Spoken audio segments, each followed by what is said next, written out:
চীন যেভাবে ভারত মহাসাগরের বিস্তীর্ণ অঞ্চল জুড়ে বিনা বাধায় প্রভাব বিস্তার করছে, তাতে ভারতের উদ্বিগ্ন হওয়া জরুরি বলে মন্তব্য করেছেন মার্কিন নৌসেনার প্যাসিফিক কমান্ডের প্রধান অ্যাডমিরাল হ্যারি হ্যারিস জুনিয়র। তবে এয়ারক্রাফট ক্যারিয়ার নিয়ে মহড়ার আয়োজন করে চীন ভারতকে ভয় দেখাতে পারবে না বলেও মনে করছেন অ্যাডমিরাল হ্যারিস। এয়ারক্রাফট ক্যারিয়ার নিয়ে অভিযান চালানোর প্রশ্নে ভারত চীনের চেয়ে অনেক এগিয়ে রয়েছে বলে মনে করেন তিনি। ভারত ও যুক্তরাষ্ট্র যৌথভাবে চীনা নৌসেনার গতিবিধির উপর নজর রাখছে বলেও তিনি জানিয়েছেন। মার্কিন নৌসেনার প্যাসিফিক কমান্ড এত সুবিশাল এক জলভাগে মার্কিন অভিযানের নিয়ন্ত্রক যে ভূপৃষ্ঠের প্রায় 52% এলাকাই তার মধ্যে পড়ে। ভারত মহাসাগরে মার্কিন নৌসেনার গতিবিধিও এই প্যাসিফিক কমান্ডেরই অধীনে। তাই ভারতীয় নৌসেনার সঙ্গে মার্কিন নৌসেনার যৌথ কার্যকলাপও আমেরিকার পক্ষে অ্যাডমিরাল হ্যারি হ্যারিস জুনিয়রই দেখভাল করেন। ভারত মার্কিন যৌথ সামরিক কার্যকলাপ আরও বাড়ানোর পক্ষে অনেকদিন ধরে জোর সওয়াল করছেন মার্কিন নৌসেনার এই শীর্ষ কর্মকর্তা। ভারতীয় সংবাদ মাধ্যমে তিনি এবার জানালেন, চীনা নৌসেনা ভারত মহাসাগরে দ্রুত নিজেদের প্রভাব বৃদ্ধি করতে চাইছে।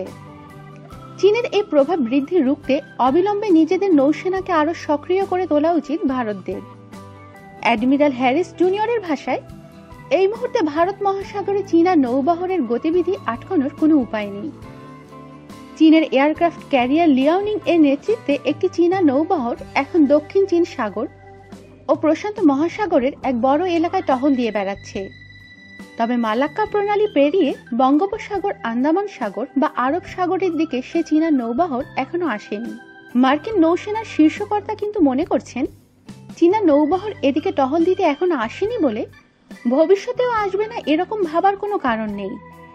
চীনা সাবমেরিনগুলো যেভাবে মাঝে মধ্যেই বঙ্গোপসাগর এবং আরব সাগরে হানা দিয়ে গুপ্তচর বৃত্তি চালানোর চেষ্টা করছে, ঠিক সেভাবেই চীনের এয়ারক্রাফট ক্যারিয়ারও এই অঞ্চলে যখন তখন আসতে পারে বলে মনে করেন তিনি। কিন্তু অ্যাডমিরাল হ্যারিস এও বলেছেন যে এয়ারক্রাফট ক্যারিয়ার পাঠিয়ে ভারতে চাপ ফেলার ক্ষমতা চীনের নেই। তিনি বলেন, এয়ারক্রাফট ক্যারিয়ার অপারেশনের ক্ষেত্রে ভারতীয় নৌসেনার দক্ষতা এবং অভিজ্ঞতা চীনা নৌসেনার চেয়ে অনেক বেশি। মার্কিন যুক্তরাষ্ট্রের সুবিশাল এয়ারক্রাফট ক্যারিয়ারগুলোর সঙ্গেও যে চীনের লিয়াওনিং কোনোভাবেই পাল্লা দিতে পারবে না, সে কথাও অ্যাডমিরাল হ্যারি হ্যারিস জুনিয়র মনে করিয়ে দিয়েছেন। ভারতীয় নৌসেনা সূত্রের খবর, চীনা সাবমেরিনগুলো যেভাবে লুকিয়ে ভারত মহাসাগরের দিকে বিভিন্ন এলাকায় হানা দিচ্ছে, তাতে বাধা দেওয়ার চেষ্টা ভারত এখন করবে না। কারণ চীনের সাবমেরিনগুলো সবসময় যে আন্তর্জাতিক জলসীমা ছেড়ে ভারতীয় জলসীমায় ঢুকে পড়ছে এমনটা নয়। তাই তাদের টহলদারিতে আপত্তি করার কিছু নেই বলে ভারত মনে করছে। তবে দিল্লি ও ওয়াশিংটন যৌথভাবে সতর্কতাও অবলম্বন করছে। চীনা নৌসেনার কোনো রণতরী কখন কোথায় থাকছে তার উপর সর্বক্ষণ নিবিড়ভাবে নজর রাখা হচ্ছে। আমেরিকার কাছ থেকে কেনা P-81 অ্যান্টি সাবমেরিন ওয়ারফেয়ার জেটগুলো ভারত এই কাজে ব্যবহার করছে। অ্যাডমিরাল হ্যারি হ্যারিস জুনিয়রের কথায়, P-8 হলো পৃথিবীর সেরা অ্যান্টি সাবমেরিন ওয়ারফেয়ার ব্যবস্থা। ভারত P-81 এবং আমেরিকা P-8A জেট ব্যবহার করে চীনা ডুবোজাহাজগুলোর উপর নজর রাখছে বলে তিনি জানিয়েছেন।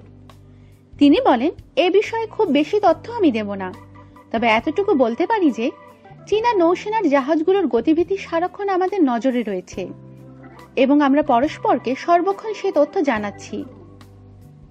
আমাদের সাথেই থাকুন আর সাবস্ক্রাইব করুন।